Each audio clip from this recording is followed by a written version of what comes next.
Hello बच्चों, let's see the question. A ball rolls down an inclined plane as shown in figure. तो ये आपको figure में shown है, यहाँ से आपके बॉल क्या आ रही है, इंक्लाइन हो रही है। The ball is first release from rest from point P and later from Q. पहले पी से रिलीज की जाती है, फिर कहाँ से रिलीज करते हैं, क्यू से, वो भी इनिशियल वेलोसिटी जीरो से, रेस्ट से। Which of the following statement is और आर करेक्ट। आपको बताना है, ये नीचे तीन स्टेटमेंट है, इनमें से कौन सा करेक्ट है, कौन से करेक्ट है। The first statement, the ball takes twice as much time to roll from Q to O as it does to roll from P to O। तो Q से O तक आने में जो टाइम लेता है, वो P से O तक आने के टाइम को डबल होता है। Second option, the acceleration of the ball at Q is twice as large as acceleration at P। कह रहा है Q पर acceleration ज्यादा और P पर कैसा है, कम है। And the third, the ball has twice as much as kinetic energy at O when rolling from Q as it does when rolling from P। तो Q O पर आने पर काइनेटिक एनर्जी Q से आने की ज्यादा होती है, P से आने की कम होती है। तो आपको ऑप्शन ए कह रहा है first and second only, B option कह रहा है second and third only, C option कह रहा है first only, and D option says third only. So let's see the key concept of this question.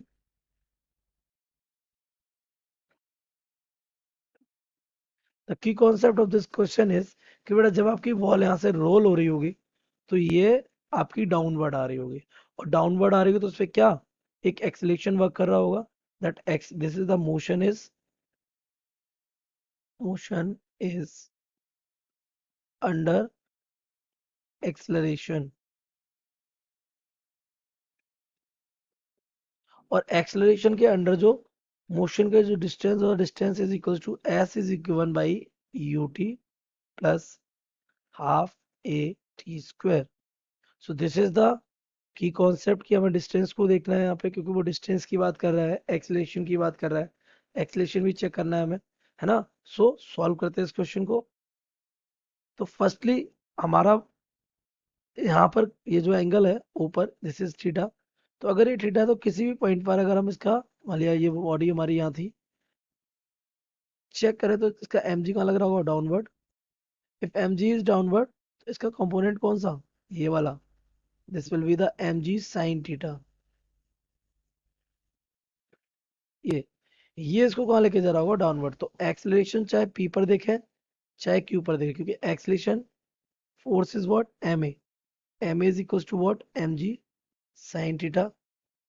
ये क्या करा रहा है, मूव करा रहा है बॉल को डाउनवर्ड, चाहे वो पी से हो या क्यू से हो। कहाँ से हुई है, फ्रॉम पी और क्यू, नो प्रॉब्लम, दोनों जगह से। एम से एम कैंसिल हो जाएगा, तो a will be equal to g sine theta. That means आपका एक्सेलरेशन सिर्फ डिपेंड कर रहा है जी पर और थीटा पर, और पी के लिए भी थीटा है और क्यू के लिए भी थीटा है। That means for both the point theta same g same, तो acceleration is what, acceleration is same for both P and Q release. ठीक है, तो ये हमारा पहला कॉन्सेप्ट यहाँ पे काम कर रहा है।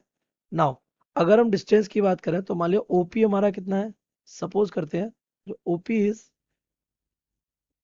S1, और जो हमारा ओ क्यू है that should be the S2। तो अगर अपने S के फॉर्मूले को देखें तो S will be given by u t plus half a t square, a हमारा है ही कॉन्स्टेंट। तो यहाँ से अगर हम देखें तो दोनों टाइम यू कितना रहेगा, जीरो, को रेस्ट रिलीज किया तो S will be half a t square. Acceleration हमारा कैसा कॉन्स्टेंट, तो ये क्या हो जाएगा, S is directly proportional to t square. ये कंडीशन हमारी यहाँ से यहाँ बन रही है। तो यहाँ से अगर हम देखें दोनों के लिए तो दिस विल बिकम, और S1 upon S2 will be equal to the T1 square upon T2 square. ये कंडीशन हमारी यहाँ से बन रही है। तो अगर अपने क्वेश्चन को ध्यान से देखें तो ये हमारा क्या है, S1, ये यहाँ से लेकर यहाँ तक, और ये यहाँ से लेकर यहाँ तक, ये हमारा क्या हो रखा है, S2। तो अगर हम इस ट्राइंगल में साइन थीटा लगाएं, किसमें, ओपी है एच वाले में, S1 इज इक्वल टू हो जाएगा हमारा क्या, एच अपॉन साइन थीटा। और अगर हम 2H वाले ट्राइंगल को यूज करें तो S2 यहाँ से आ जाएगा क्या, 2h अपॉन साइन थीटा। तो बेटा अगर हम यहाँ दोनों को डिवाइड करें तो we will get S1 upon S2 is equals to, ये साइन थीटा कैंसिल हो जाएगा, this will h upon 2h, sine theta cancel हो गया, s से h कैंसिल हो जाएगा तो S1 upon S2 will B 1 upon 2। तो अगर अपनी लास्ट वाली इक्वेशन में S1 अपॉन S2 की जगह वैल्यू रखें तो हमारे यहाँ से आ जाएगा T1 square upon T2 square is equals to 1/2। यहाँ से T2 स्क्वायर क्या आ जाएगा, T2 square will become 2T1 square, है ना। तो ये हमारा क्या है, T2 स्क्वायर निकला है। अगर हम यहाँ से दोनों तरफ रूट ले लें तो ये हमारा क्या हो जाएगा, this will be equals to the under root 2 times of T1। तो एक रिलेशन हमारा टाइम का ये आया। Okay, now for third option, third point, third statement क्या कह रहा है, अबाउट द काइनेटिक एनर्जी। तो काइनेटिक एनर्जी के लिए अगर चेक करें तो पॉइंट पी पर जो पोटेंशियल एनर्जी होगी, तो we can say point P is at capital H and Q is at 2h। So P की कैसी, P has potential energy कितना, mgh, and Q has potential energy कितना, डबल ऑफ mgh। तो ये जब downward आएगा तो भाई conservation of energy,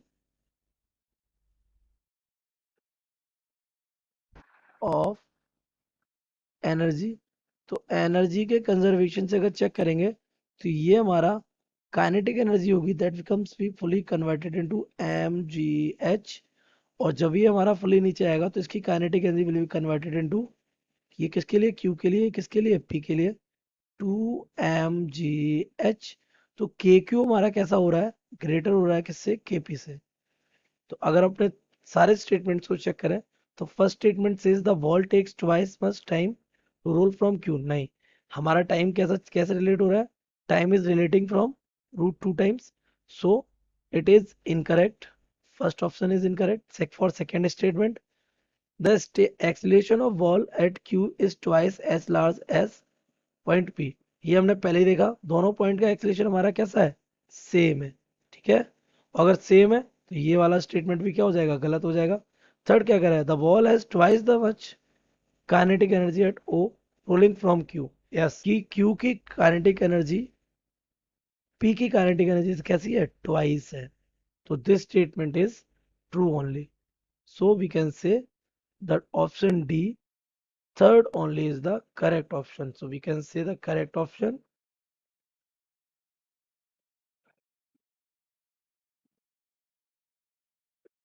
D. I hope you have understood it well. Best of luck.